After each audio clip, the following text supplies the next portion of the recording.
say everything better than me, so Okay. I don't want to say anything. Like, it'll be super helpful. It's really kind of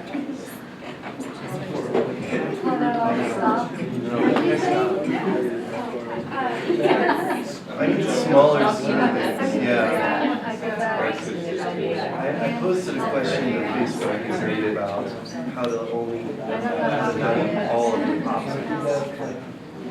When I get like the ETs. All right, we're going to go ahead and get started, kind of getting settled, but I think everyone is pretty familiar with the topic. At this point, we have Jeff Walker from Excel, Mike Sheffy from Enron, who will be right back, and Sonrisa Lucero from the City and County of Denver.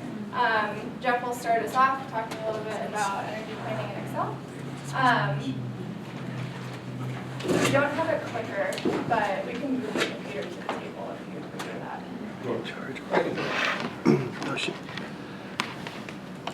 All right.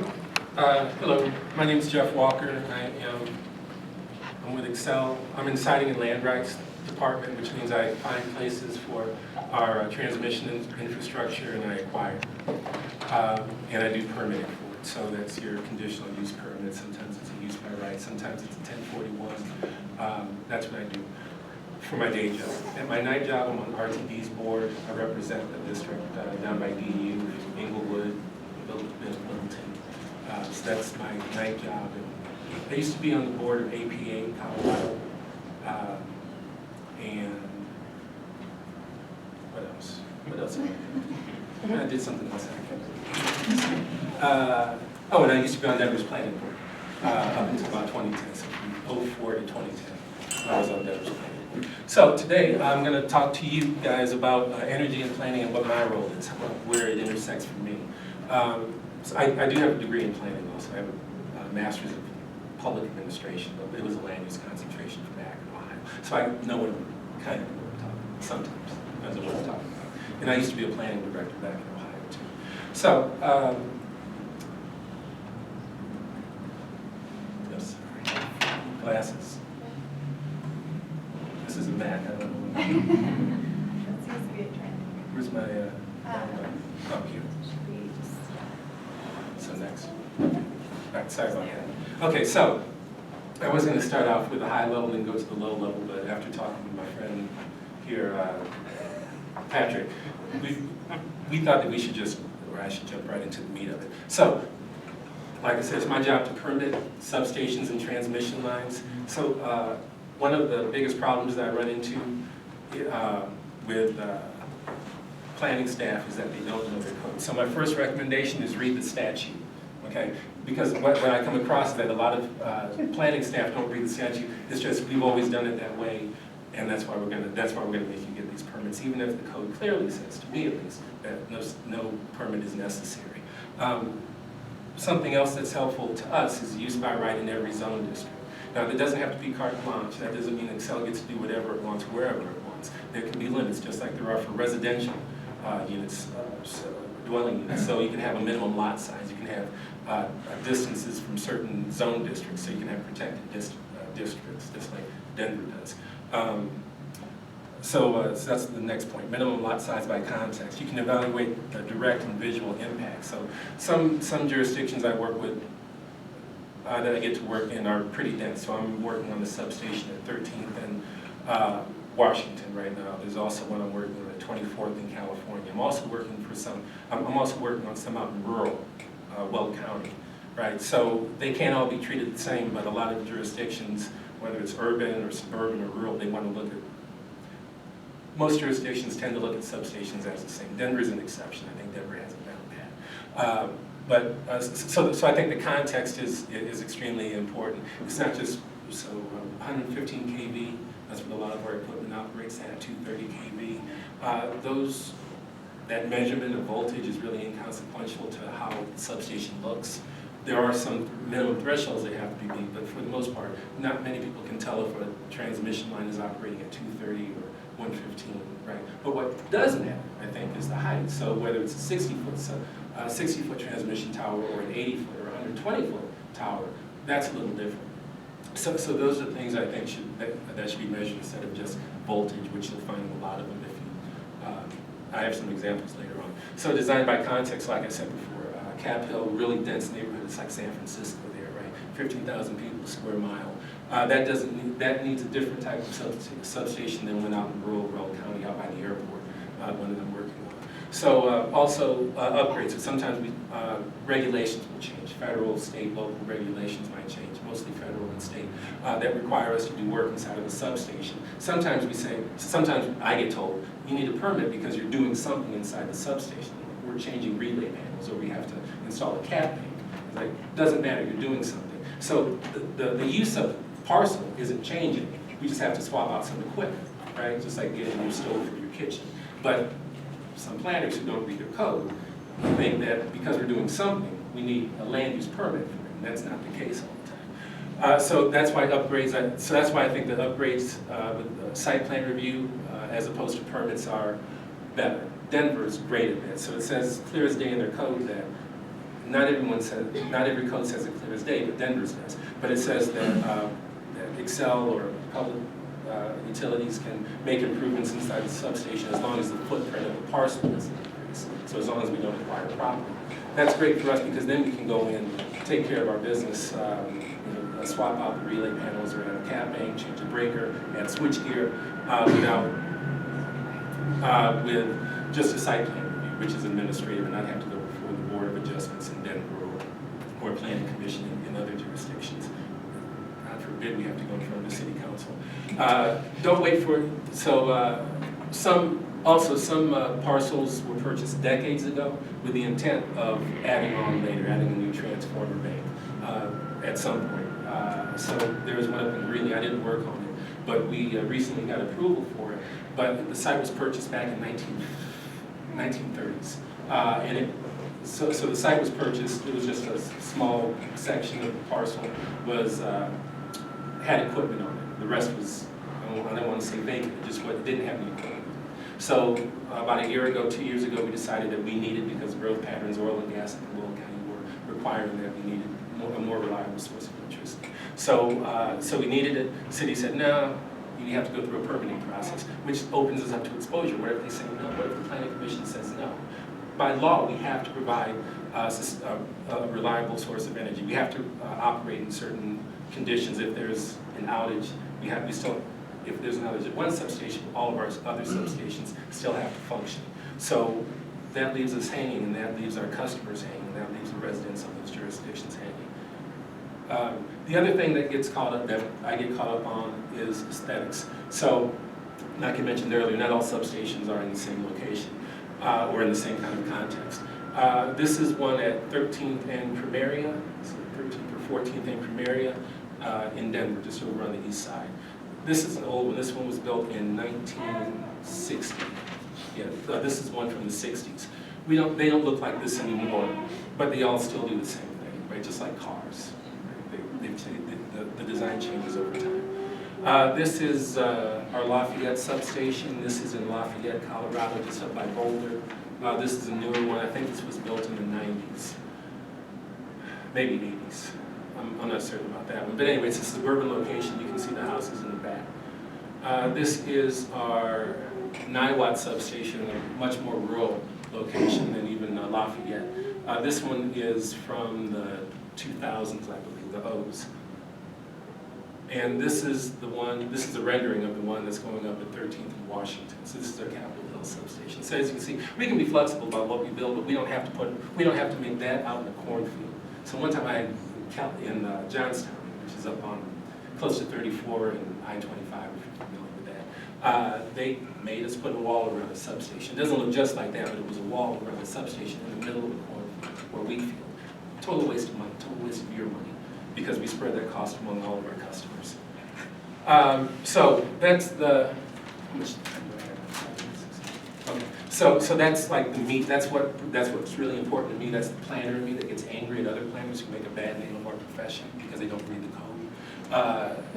Now here's the more high-level stuff, the fluff stuff that we talk to when we go out to public meetings. That folks who don't know or don't care about how electricity gets to their outlet. So starts at the generating station. We'll probably talk a little bit more about that with renewables. Electricity's generated at a really, really low voltage, and it needs some oomph to get it across the line. So there's a step-up transformer right outside the power plant. Goes through the tall transmission lines that you'll see along I-25 if you head up north, or even some just along the Platte River, down there in the Central Platte Valley. Hits a substation. I'm trying to think of one. There's one at 13th and Elati, not too far from here. The one at Cap Hill, one at 24th in California, 20th and I think that's not 20th and Uwata. There's a substation there, and that changes the voltage to something usable to households. So it doesn't have to be transmission. Bumps it down from 115, 230 to about 13.2 kV, and that's where it travels through the distribution lines, the shorter ones. When it hits the residential neighborhood, the alley, you'll see those little gray boxes hanging on the poles. Those are transformers also, and those drop it down to 110 or 120 volts, and that's what enters your house and hits your box on the outside, or maybe sometimes on the inside, and then it hits your outlets. So 15 volts, 15 amps usually is what most appliances use. And that's where it goes to the industrial user. Sometimes they take it at transmission level, residential user, and our retail users.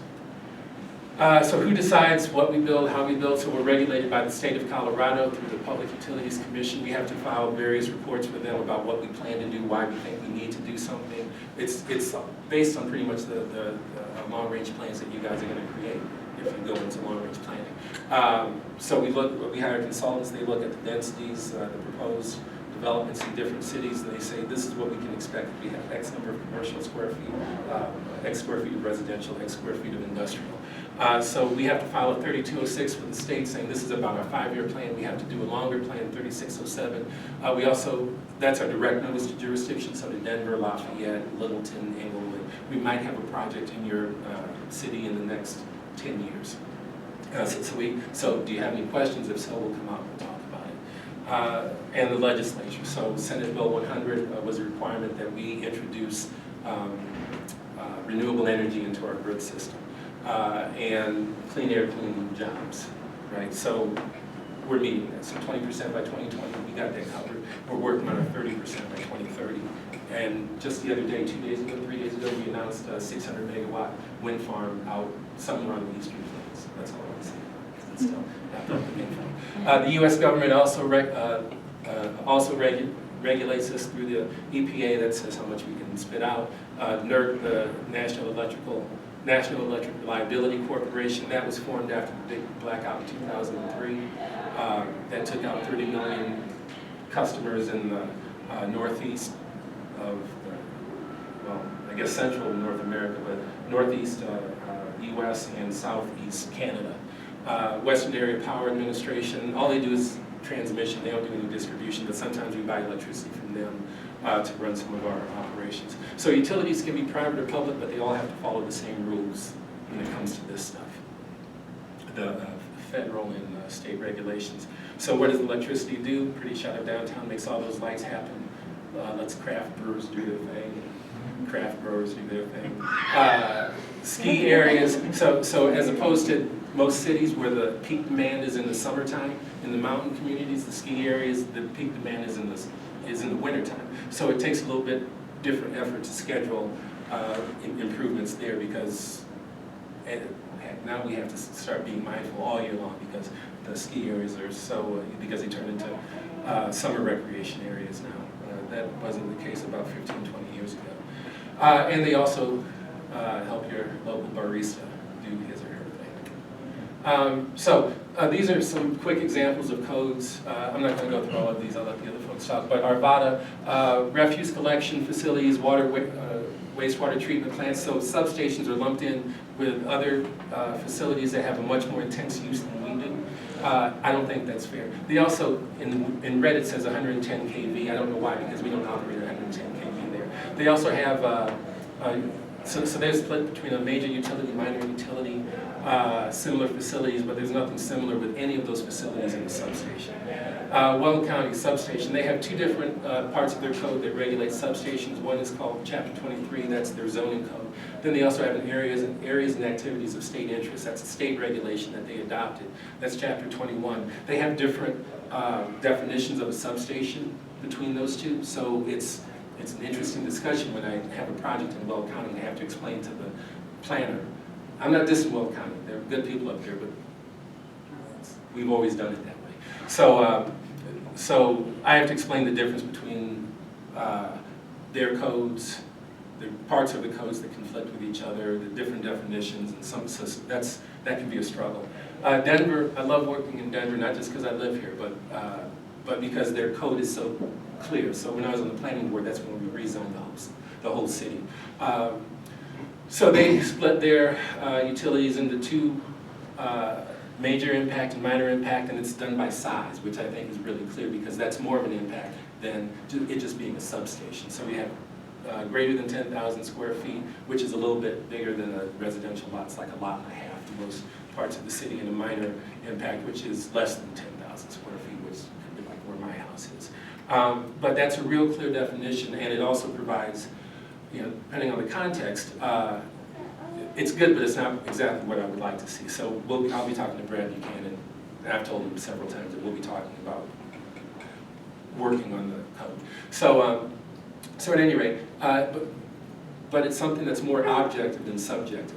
The 115 kV, although it's an objective number, it's a measurable number, it doesn't really mean anything as far as the operation of a substation or as far as the visual impact of a substation. So this is really clear to me, and there are also some other things in Denver's code that help me do my job a lot easier, and it makes it a lot easier to navigate the permitting process. So why does it matter? So we have increased demand. A couple of weeks ago, Denver's got 18,000 more people than it did the year before, right? Some of it's just because people don't die as soon as they used to, but a lot of folks have moved here. Urban substations are about 1 mile, 2 miles apart from each other. So if you look at the substations around here, the 13th in California, Eladi, 24th in California, 13th in Washington, Eladi at 13th, and Eladi and Lacombe over at 20th and Uwata, they're all about 2 miles from each other. Out in rural areas, we go 3, 5, 6 miles from each other because there's just not as much demand. The radius depends on the uses within that circle. So like in Weld County, we need a lot more substations because of the oil and gas industry because they use a whole lot of energy, 80 megawatts, some of them will. So a typical Colorado house uses about 632. I didn't cite my sources, please don't hate me. A typical Colorado grow house is about 15,000 kilowatt hours. Yeah, that's a lot. Network reliability means additional equipment, like I talked about earlier, additional cap banks or breakers or switches. So if one part of the system goes down, it doesn't take out everything in the city. North American Electric Reliability Corporation, I mentioned that earlier, that can happen after the 2003 blackouts. Impacts, they're pretty much non-existent with substations. They don't produce noise. There might be a slight hum in certain times of the year when it's humid. Traffic is about 1 visit a day. Vibrations doesn't happen. They don't cause earthquakes.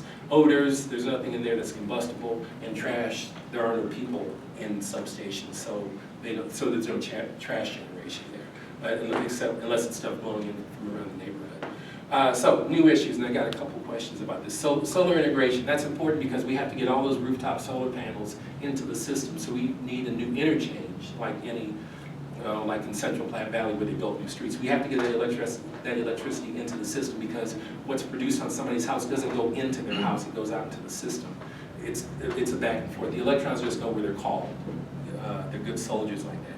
Data centers use they use a lot of electricity to run the servers, and the servers have to be cooled. So they use a lot of electricity. There's also a question about charging stations. I looked up some information on that, but at any rate, the more charging stations there are, they operate at, I think they charge at 220, right? Like, so it's like an electric stove or an electric dryer. So that's a change that's going to have to be made at the house, maybe a new breaker or a new line at the house. And grow operations, like I said, they make a lot of money for Excel. So that's all I got. I'll sit down and I'll take questions, I guess, after the next few. Yeah, I think what we'll do is, I mean, if anybody has any immediate questions, go for it. Otherwise, we'll go through the presentations and then have more of a dialogue discussion. Thank you. Thanks.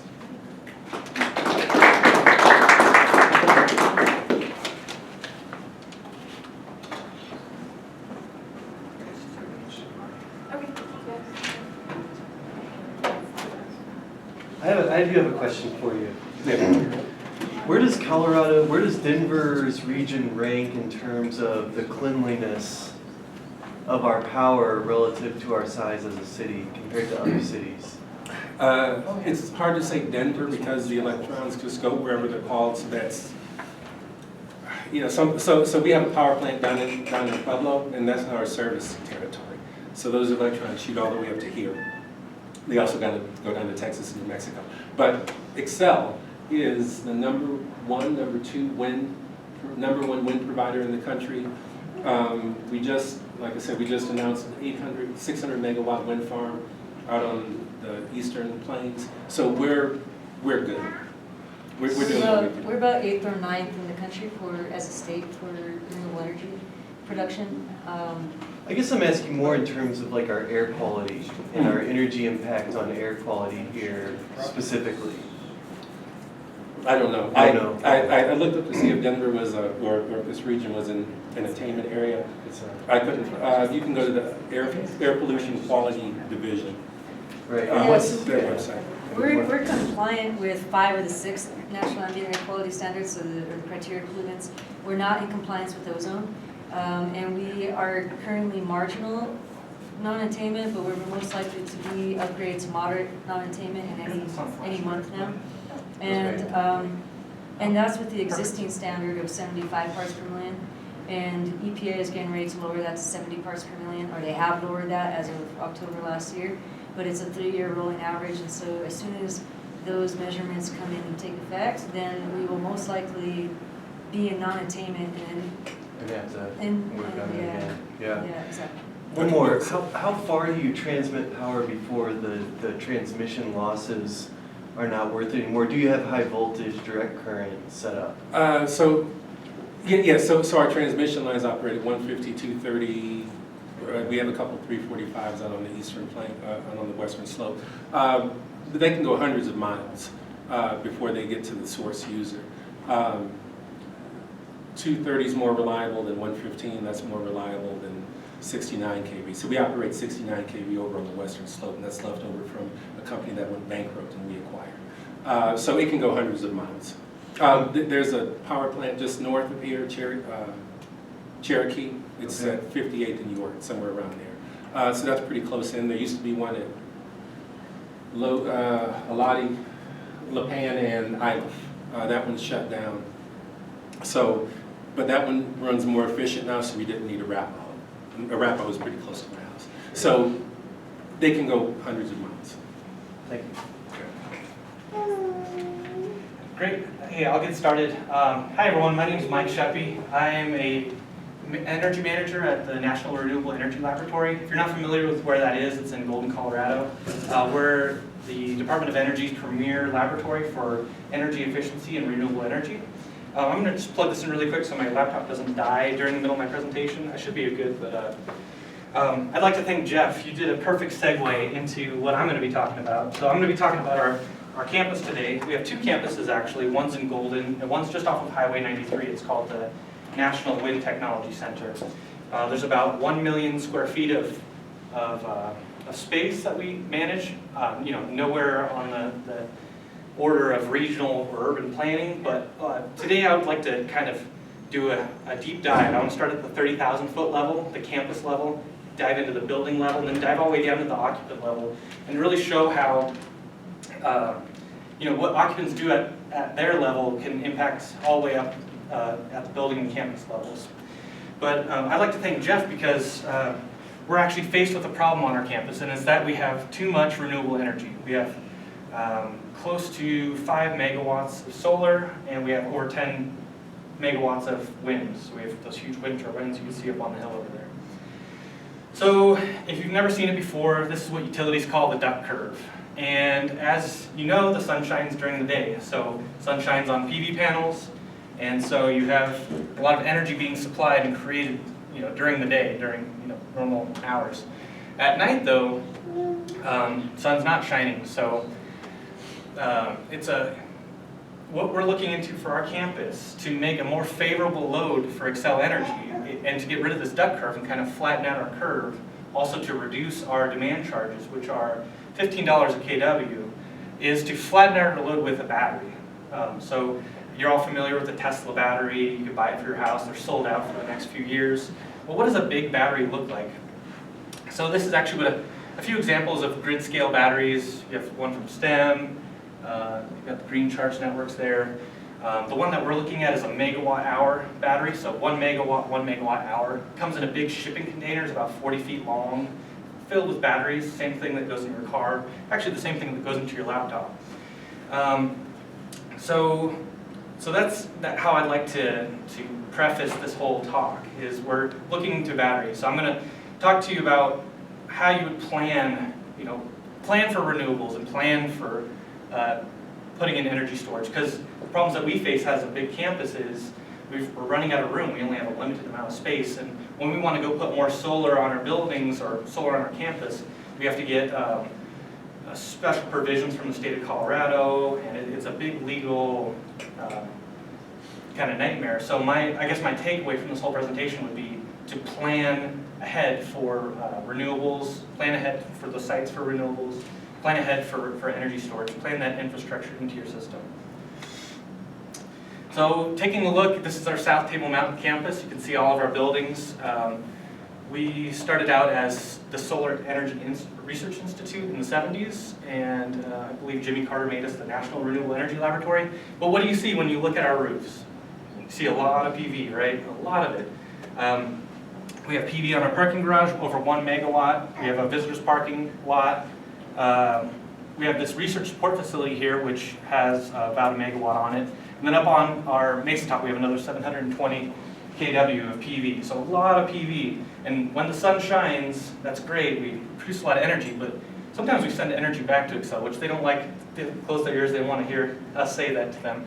And we don't like sending energy back either. We'd like to use it on our campus. And as you're all familiar, in the state of Colorado, we have cloudy afternoons. So a cloud comes over. What happens when a cloud comes over our campus? Our load spikes because we don't have this huge amount of PV creating electricity for our buildings to use. So here's a look at our wind site. You can see all the big turbines. You can also see 1 megawatt of PV here. And our campus is metered to the nth degree. So I'm going to talk to you about campus metering, and then building metering, and even occupant metering. So looking at the campus level, every building is actually monitored. We have federal requirements to report the energy consumption of all of our buildings. And we also look at it on a campus load as well. You can see here, the load on each of these turbines. This is another dashboard that we have. I'm going to show you a lot of dashboards today. But this is a campus view. And so how does that all translate? So looking at the campus view, if you look at our main Excel campus meter, I'm going to take you through each month of the year. So I'm going to start with January, and let me actually highlight something with a pen. So in January, what is it? It's typically really snowy. Our panels are covered with snow. So you see a pretty flat campus load. Now this solid line here is the peak day for that month. You'll see it in every month. And this is time of day, so midnight, noon, and midnight again. So in the middle of the day, that's where we produce our most of our PV, but when there's a snowstorm, and you see what the campus load would be without any PV at all. So you see more of a flat load. As we advance through the months, you'll start to see this peak day during the month start to have a little trough in it. So here's February. I'm going to advance April, May, June. We get all the way to July, August, and now you see that the peak day actually has more of a trough look to it. But what happened here? Probably it was rainy, the cloud came over, blocked all of our PV, and it set a new spike for the month, which really drives up our energy costs. So that's why we're looking into putting a battery on our campus. As we go through the rest of the year, I'll just show you, just for the heck of it, that campus load starts to flatten out, even the peak days, and that's due to mostly snow cover and less sun. The sun's lower in the sky, so you get less PV effectiveness during the winter. It's a really high Huh? Nighttime load. Yeah, there is. So a lot of times you'll see on a campus, there's what you call morning startups. So buildings are cold, and a few hours before people show up in the morning, they turn on the boilers, they turn on chillers in the summer to get the buildings ready for people to occupy it. So really in December, all of our boilers are turning on, so that drives up, all the fans are cranking on, and that really drives up our energy costs. Another good point that Jeff brought up was data centers. So right now we have a 1 megawatt data center on our campus, and eventually there'll be a 10 megawatt data center on our campus. Right now we're only at 3.5 megawatts. We're going to be up at 13 with this new data center. So we're really trying to plan ahead for that future load. And that involves adding more renewables to our campus. We have federally mandated requirements to reduce our energy use every year, and also increase storage so we can kind of shave off those peaks. It's called peak shaving. So what you do is you take some of that solar energy that you get in these troughs and use it to shave the tops of these peaks off. All right, so now that we've kind of looked at the campus at a high level, I want to start diving down into buildings. One building I want to highlight is our research support facility, and this is the nation's largest net zero energy office building. So what does net zero energy mean? It means on an annual basis, the building produces as much energy as it consumes. This is the first building they had on our campus that's net zero, and we eventually want to make our campus net zero energy. So our whole campus on an annual basis will produce as much energy as it consumes. This building, there's nothing special about it. It was meant to be a replicable model. It houses about 835 people and was built for about $40 million, roughly $240 a square foot, which is very on par for Class A office space in the Denver metro area. So it's not a unicorn building, it's a very realistic building. Really the way that we were able to achieve this building, and I think you could achieve it at a campus level or in a regional level, is we had the architects, the engineers, and the construction managers all at the table, when we were designing and constructing this building. So a lot of times when a building is constructed, the architect makes a building, oh well, I made it all out of glass. Oh, let's throw it over to the engineer. The engineer says, you made this all out of glass, I'm not going to meet my energy goals. Oh, by the way, I have to put this big air duct through the middle of your building, it's going to ruin the aesthetics of it. Then the engineer takes it, throws it over to the construction manager and says, man, you built my building out of glass and you ruined the aesthetics of it, but now it's really expensive too. So really nobody ever talks to each other during the construction of a building. And so the way we achieve net zero in this building, and I think the way you could achieve it at a higher scale, larger scale, is to have everybody at the table from the beginning. So this building involved creating an energy model, and here you can see a pie chart of all the energy end uses in the building. So you have things like space heating, space cooling, pumps, ventilation, fans, domestic hot water, lights. But what's this big part of the pie here? What's over 50% of the load? It's data center and office plug loads. So occupants drive over 50% of the load in this building. It's so efficient, all the other things are so efficient that plug loads really consume and drive the performance of this building.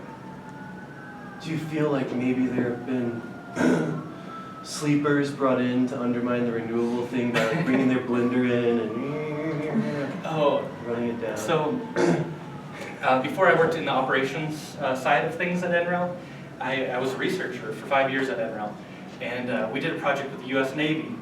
And in the Navy, they're not allowed, it was at Pearl Harbor actually, they're not allowed to have any coolers, fans, anything at their desks, no personal refrigerators. So I actually found a personal refrigerator disguised as two boxes of office paper. So I thought, that's a weird place to have boxes of office paper, and I opened it up and it's a refrigerator. It was the funniest thing. So yes, people always find ways to sneak stuff into the building, and in this building it's a major concern, but we kind of believe in educating people. I think through education, people kind of get the idea of the building and help it be net zero. So, we first talked about the energy boundary of the campus, and now I'm going to talk about the energy boundary of just this building. So the energy boundary includes parking garage, which has a megawatt of PV on it, and then PV on the visitors parking lot and on the 3 roofs. So on an annual basis, Go Do you guys have electric car plug-ins in your Yes. business as well? Okay. And I'll So show those are you- part of your load? I'll show you the loads of those. Great question. So on an annual basis, these 4 arrays produce enough energy to offset the consumption of the building on an annual basis. And we did something really dumb too. We put a data center in this net zero energy building, which is a 24/7, 100 kW load, and it's a real challenge to keep that building net zero. And again, to reiterate, you can't manage it if you don't meter it, or if you don't measure it, you can't manage it. And I think that's even true on a community scale, if you're trying to manage energy consumption or the load of the community. But for this building, we have, it was planned so that the end uses, the energy end uses of the building are all separated out. So you have plug loads separately metered from lighting, from the data center, mechanical, cooling, and then we keep track of the energy consumption of the building on an annual basis. So on this day, for the past 12 months, we were, actually no, just for this day, we were still net positive for the year. So as the summer months hit and we get more PV, it basically, that bar goes down and down more and more until it becomes 0 and we're net 0. So not only can campuses be net 0, but we actually had our building hit net 0. So I believe this was back in 2011. Our building produced more energy than it used for a good part of the day. And so the building was sending energy back to the campus grid, which may or may not have been used up or sent back to the grid. And so now that more of the PV's online, we hit net 0 all the time on a daily basis. And just in the winter months do we draw from the grid basically. And at night, of course. So we've talked about campus, that 30,000 foot level, buildings. Now I want to talk about occupants, and we've talked about that a little bit already. I think I'm doing okay on time, right? Yeah. Okay. So really from the macro level all the way to the microscopic level. And I'm just going to provide a few examples. I've already kind of talked about it. In one of our buildings, we